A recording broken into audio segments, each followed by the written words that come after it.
Do not forget, you can support the channel with a like, and you can also subscribe to be aware of the latest published videos. Thank you. We hope that here you can find the latest news, ideas, and discoveries from the scientific world.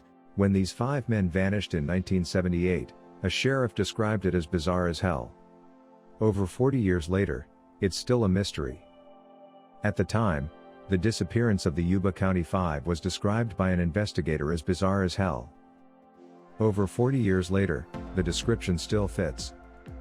To this day, exactly what happened to 5 friends who disappeared while returning from a basketball game on the night of February 24, 1978 remains a mystery. The men in the photograph above are now better known as the Yuba County Five. Despite their ages, Jack Huett, 24, William Bill Sterling, 29, Jack Madruga, 30, Theodore Ted Weiher, 32 and Gary Mathias, 25 were more commonly known as the boys to those who knew them. A close-knit group of friends, the 5 men all lived at home with their parents. With each man having some sort of intellectual disability or mental health issue, they had met at a vocational rehab facility and were all considered high-functioning. TH5 formed a close bond that was woven together by a shared passion for sport. Of all the sports, basketball was their absolute favorite. When they got together, it was generally to either watch a game or play one. As members of the Gateway Gators, a team for the Special Olympics, on February 24, the men were all extremely excited about the next day, for they were due to play their first game in a week-long tournament, for which the winners would receive a week in Los Angeles. The night before, some prepared their uniforms and asked their parents to make sure they woke up on time the next morning. Their excitement was palpable. With their plans for the next day set, the 5 men bundled into the 1969 Mercury Montego of Jack Madruga and traveled 50 miles to Chico to cheer on the UC Davis basketball team in an away game. It would be the last time their parents ever saw them alive. It seemed that the last sighting of the men came after the game, which the UC Davis team won. The clerk who served the 5 men snacks and soda for their drive home remembered the occasion well. They arrived just before closing and she was annoyed. She wanted to go home and found the arrival of the 5 men delayed the closing process. The next morning, the police received numerous phone calls from the men's anxious parents, some of whom had stayed up all night awaiting their son's return. An initial search along the route between Yuba City and Chico uncovered nothing. Then, several days later, the group's empty car was discovered. It was located in a remote area of Plumas National Forest on a high mountain dirt road. The car was undamaged and in perfect working condition, with enough fuel to have made the journey back to Yuba City. But there was no trace of the men. Furthermore, the vehicle had been driven roughly 70 miles from the Chico basketball game. And it was 50 miles off course, far from any direct route that would have taken them home. The parents' worry intensified.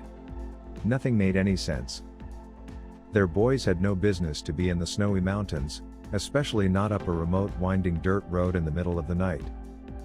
The 5 men had all gone out wearing light jackets and it wasn't in their character to embark on an impromptu road trip.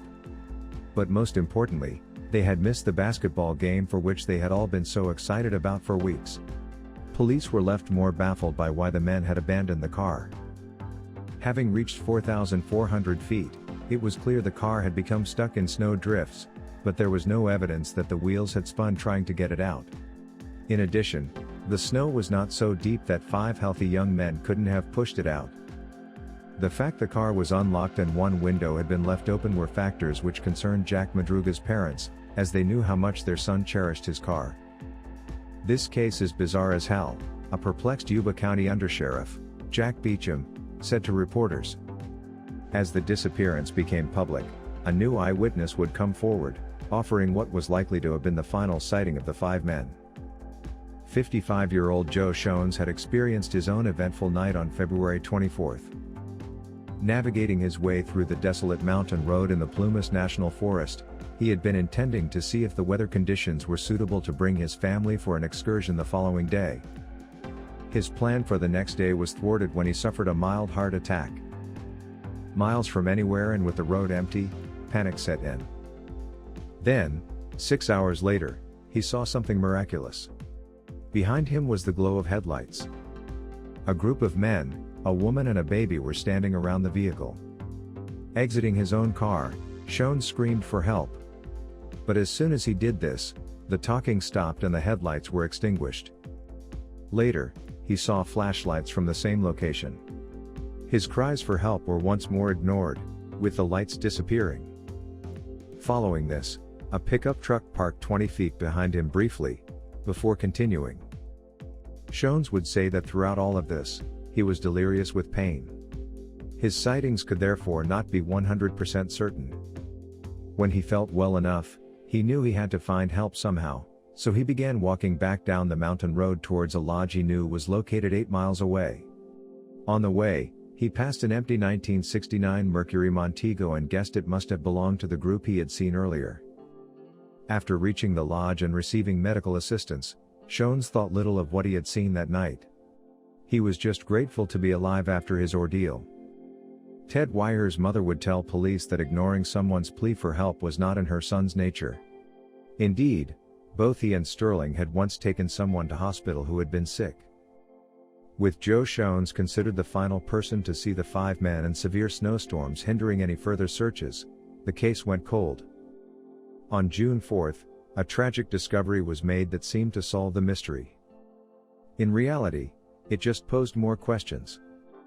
Months after the disappearance of the 5 men, the snow had finally melted. A group of weekend motorcyclists were the ones who made the grim discovery. After spotting an abandoned Forest Service trailer on a campground site, they went to investigate.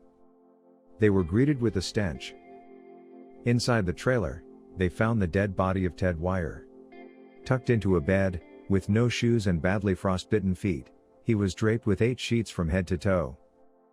4.5 miles away, police discovered the bodies of Bill Sterling and Jack Madruga. It seemed they had never reached the trailer. Jack Huett's bones were found soon after. The only trace of Gary Mathias was his tennis shoes, found inside the trailer. It was believed he must have taken Weiher's leather shoes. But the discovery of the bodies offered no closure to the families. Why were their boys 20 miles away from the car? Why had they abandoned the car to wander into the snow-covered depths of a forest with which they were unfamiliar? Why had they not acknowledged Schoen's cries for help? Why did none of the men think to walk downhill from where they had come, and past the lodge, instead of following the treacherous, unfamiliar path ahead? If Schoen's vision had been true, then who was the woman with a baby that he had seen? The evidence in the trailer was even more confusing. The body of Ted Weiher was extremely emaciated. From his beard growth, it was estimated that he had been living in the trailer for between 8 to 13 weeks. The trailer was stocked with plenty of canned and dried food, as well as a can opener, yet only 12 cans had been opened.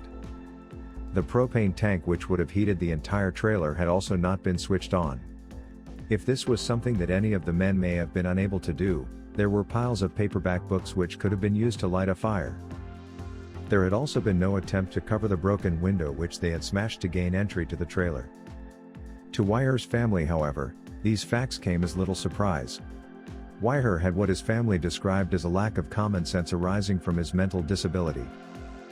Once, as his bedroom ceiling burned in a house fire, the young man had had to be dragged from his bed by his parents. Far from being concerned about the fire, he was more worried about missing his job the next day if he left his bed. But it was believed that Weiher wasn't alone in the trailer. While the location of Madruga and Sterling's bodies determined that they succumbed to hypothermia before they reached the trailer, it's likely that both Mathias and Huett had also reached the shelter too.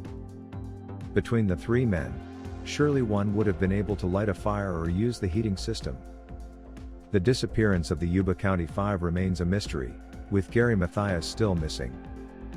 As he had not taken his medication for schizophrenia, photos were distributed to mental institutions across California, but no trace was ever found. Just why the men were so far off course is a question that may never be answered. One theory suggested Mathias could have convinced the group to divert to Forbstown, an area between Chico and the mountain road, to visit a friend. After getting lost, the friends could have ended up in the remote area. But, considering Mathias and this friend hadn't spoken for a year, it seemed unlikely. Authorities would later discover that a snowcat vehicle had pushed snow aside to cut a path to the trailer just the day before the men went missing. With the snow halting their vehicle, the men could have panicked and followed the snowcat's path in the hope of getting help. Neither police nor the families ever ruled out the possibility of foul play, with Madruga's mother telling the Washington Post that she was certain some force had led the group astray. Melba Madruga believed her son would never have driven his car into an area where it could be damaged. To then abandon it, unlocked and with a window rolled down, was completely out of character. "We know good and well somebody made them do it," she would explain. "I'm positive he never went up there on his own. He was either tricked or threatened." Ted Weiher's sister had her own chilling theory, believing the men possibly saw something occur at the basketball game that resulted in somebody chasing them. It was a theory that would certainly explain why the men kept moving forwards into unknown territory, instead of following the road from which they had come. While police have never been able to find any evidence to support this, it was a thought many found hard to shake. There was also another theory that came from other family members. What if the boys had been led into the forest by Gary Mathias, their friend? Gary Mathias, who had joined the group of friends just a few months before, was not particularly liked by the parents of the other boys. Diagnosed with paranoid schizophrenia, he had a history of drug abuse and violence with frequent stints in both jail and mental institutions, from which he had once escaped, hitchhiking 100 miles home. Recently though, it had seemed that Gary Mathias was on the right track. But with a past tendency to stop taking his medication, which resulted in violent psychotic episodes, could Gary Mathias' friends have been the victims of one such episode, forced to abandon the car and enter the forest? But that still wouldn't account for his own disappearance, and his condition would have prevented him from being able to fly beneath the radar. For now, and maybe forever, the case of the Yuba County Five will remain as described by the sheriff, bizarre as hell.